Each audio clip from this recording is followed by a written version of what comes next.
So in 6th grade, I went ice skating, and I'm not from North Dakota or a place where people go ice skating, so it was like a once-in-a-year exciting thing to do. And I wasn't very confident because I was a 6th grader. And I don't have an excuse. I don't have an issue with space. It was awkward.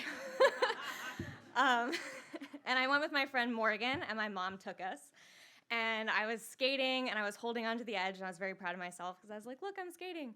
And I finally let go of the edge, and I was so proud of myself. And I made it 2 whole laps, and I didn't touch the edge. And I'm thinking, this is it. I am no longer Michelle Monroe. I am Michelle Kwan. I am going to be in the Olympics in like 8 years when I'm allowed to do that. And I was super proud of myself, and my friend was giving me the thumbs up, and my mom was somewhere, no idea. And I was like, okay, it's been 30 minutes. It's time to go home. My friend was like, oh, I'm going to go to the bathroom. And I was like, sounds great. I'm going to do 1 more lap. Always a mistake. And I'm thinking about the Olympics, and I'm like not confident enough to do a spin. I'm not confident enough to do anything, but I'm remembering that in the Olympics, they have speed skaters. And speed skaters skate with their hands behind their back because they're aerodynamic. But if you fall while you ice skate, you have nothing to brace yourself. So I immediately fell, going as fast as I could possibly go, which is possibly 1 mile per hour.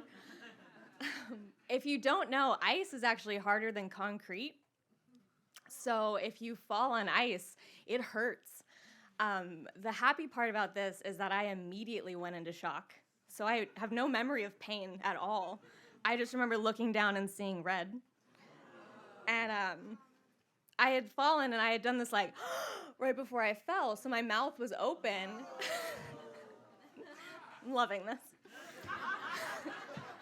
And so my chin hit the ice, and I bit my lower lip off. I went, so great. And I stand up, and I'm like, okay, find your mom. Mom, very difficult word to say when your lip.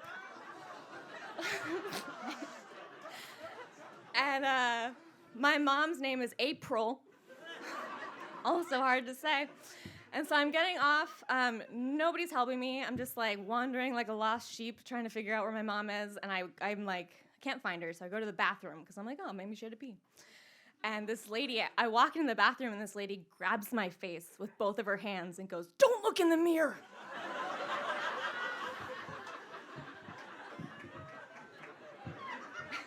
And she crab walks me out, and she's like, whose child is this?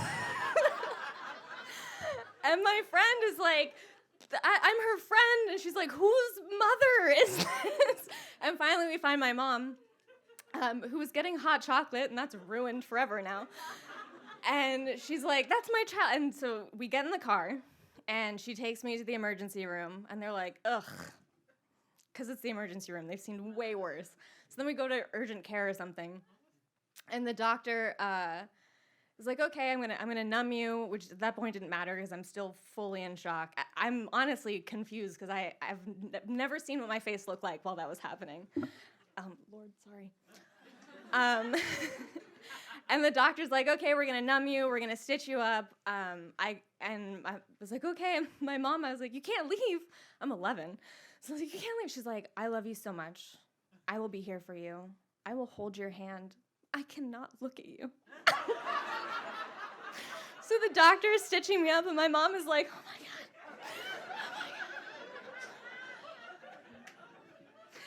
And I'm 11, which is not a great time to go to school with like big, like black, bristly looking mustache stitches on the lower chin, and then, or on my lower lip, and then on my chin. I ended up getting 18 stitches. And every time I go to a new dentist, they're always like, do you know you chipped your front tooth? And I'm like, I'm very aware. I'm very aware. And I have gone ice skating again.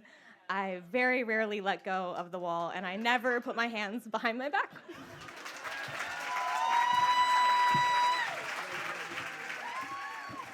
Michelle, everybody.